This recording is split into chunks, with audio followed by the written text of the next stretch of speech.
दोस्तों अभी भारत का चंद्रयान 3 पूरी रफ्तार से आगे बढ़ रहा है। इस वक्त 37,000 किलोमीटर प्रति घंटे की रफ्तार से चांद के रास्ते पर है हमारा चंद्रयान 3। और दोस्तों 5 अगस्त को इसकी स्पीड को एकदम से कम किया जाएगा और इसके लिए इसरो के वैज्ञानिक दिन रात मेहनत करने में जुटे हुए हैं। और वो दिन दूर नहीं है जब भारत का इसरो चंद्रमा के डार्क साइड पर वो खोज करेगा जिसमें अमेरिका के टॉप साइंटिस्ट फेल हो चुके हैं। तो चीन भी अपना रोवर भेज करके भी वो तमाम चीजें नहीं जुटा पाया है। लिहाजा दोस्तों भारत के चंद्रयान 2 ने कुछ दिन पहले ही दुनिया को यह बताया था कि चंद्रमा के डार्क साइड में ऑर्गन 40 गैस मौजूद है, जबकि नासा इस बात को नकार चुका है। दोस्तों नासा का इस मामले में कहना था कि चंद्रमा के उस इलाके में किसी प्रकार की गैस नहीं है, वहां कोई एटमॉस्फेयर नहीं है। लेकिन दोस्तों भारत के इसरो ने वहां पर प्लाज्मा डेंसिटी की खोज कर ली है और वहां पर चंद्रयान 2 द्वारा दुनिया को दी गई इस थ्योरी को मान्यता मिल गई है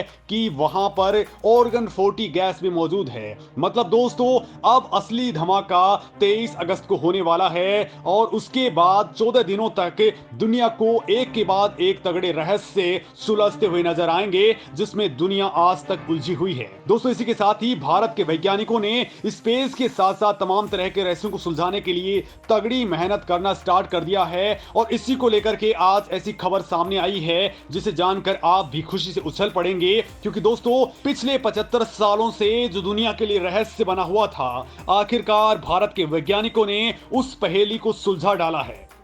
दोस्तों बड़ी बात तो यह है कि जब भारत के वैज्ञानिकों ने इस पहेली को सुलझाया है तभी से ही दुनिया के वैज्ञानिक लगातार बधाई संदेश भेजने में लगे हुए हैं। तो दोस्तों आखिर क्या है महासागर की ये पहेली जिसको भारत के वैज्ञानिकों ने सुलझा लिया है, वो पहेली जिसे सुलझाने में दुनिया की तमाम एजेंसियां फेल हो चुकी हैं। दोस्तों इस मामले में अब भारत के वैज्ञानिकों ने तगड़ा धमाका कर डाला है। हिंद महासागर के रहस्यमय होल तक पहुंच गया भारत। जो 75 सालों से दुनिया के लिए बना हुआ था रहस्य, आखिर भारत ने खोल डाला उसका राज।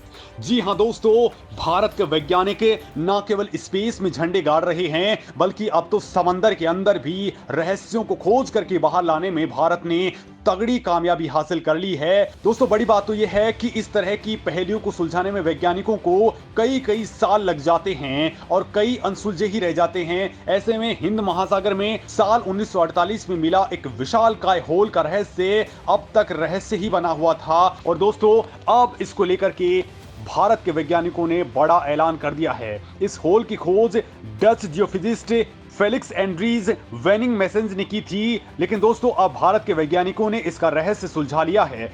दोस्तों इस होल को इंडियन ओशन जॉइड लो यानी कि IOGL के नाम से जाना जाता है।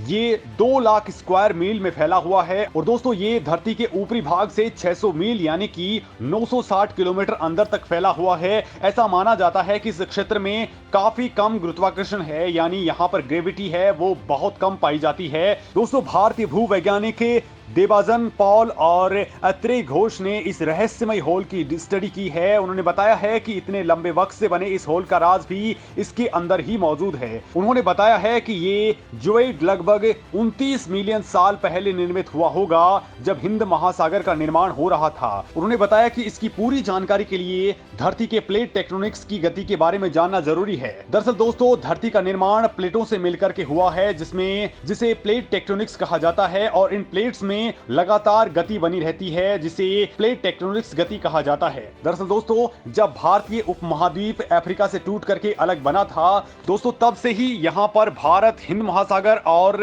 हिमालयन रीजन मौजूद है। यहाँ पर टेथिस महासागर हुआ करता था। शोधकर्ताओं का मानना है कि जब हिंद महासागर का निर्माण हुआ तो यहाँ पृथ्वी के मेंटल के हल्के घनत्व और द्रव्यमान के पदार्थ बाहर निकलने लगे, जिसकी वजह से हिंद महासागर में ऐसे होल का निर्माण होने लगा। दरअसल दोस्तों इन क्षेत्रों में गुरुत्वाकर्षण काफी कम होता है। वहीं इन शोधकर्ताओं का मानना है कि जब तक मेंटल से पदार्थ बाहर निकलते रहेंगे तब तक ये होल बने हुए रहेंगे। दरअसल दोस्तों ये हल्के पदार्थ पृथ्वी के जिस मेंटल के भाग से ऊपर आ रहे हैं वो कुछ और नहीं है बल्कि लाखों साल पहले दबे हुए टेथिस सागर के हिस्से हैं।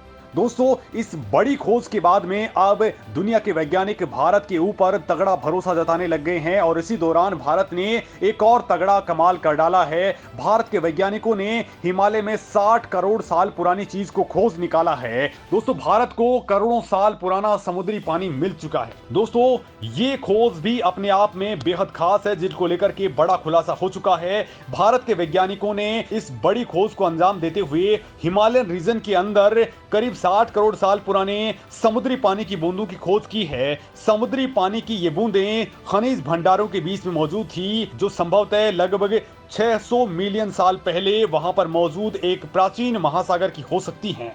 दोस्तों, ये ऐतिहासिक खोज इंडियन इंस्टीट्यूट ऑफ साइंस के वैज्ञानिकों ने की है। इसमें भारत और जापान की निगाता यूनिवर्सिटी के वैज्ञानिकों का भी सहयोग मिला है। दरअसल दोस्तों, बेंगलुरु में मौजूद IISc ने इस खोज को लेकर के ऐलान करते हुए कहा है कि वहां पर कैल्शियम और मैग्नीशियम कार्बोनेट दोनों ही मौजूद थे।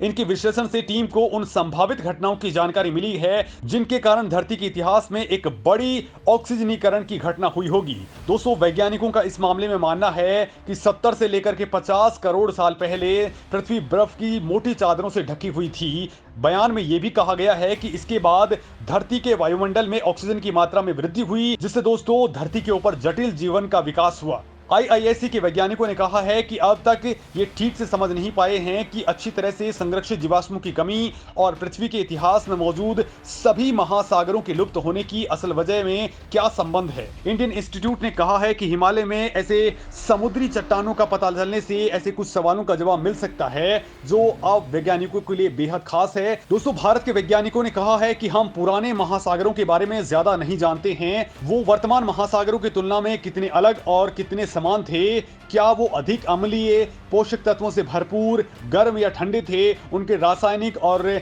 समस्थानिक संरचना उनकी क्या थी? यानी दोस्तों, ये तमाम तरह की स्टडीज अब आसानी के साथ में भारत के वैज्ञानिक अंजाम देने में लगे हुए हैं। और ये जो रिसर्च हुए हैं, ये दोस्तों चांद के ऊपर जाकर के हमारा चंद्रयान जिस तरीके से रिसर्च करने वाला है, उसी तरह का बड़ा रिसर्च है। दोस्तों, इस वक्त चीन लगातार इसी तरह के रिसर्च में जुटा हुआ है और इधर भारत भी अपने आप को तेजी के साथ में आगे बढ़ाते हुए इन तमाम रिसर्चर्स में अपने आप को आगे झोंक चुका है। दोस्तों, इस मामले में आपका क्या कहना है? कमेंट करके जरूर बताएं।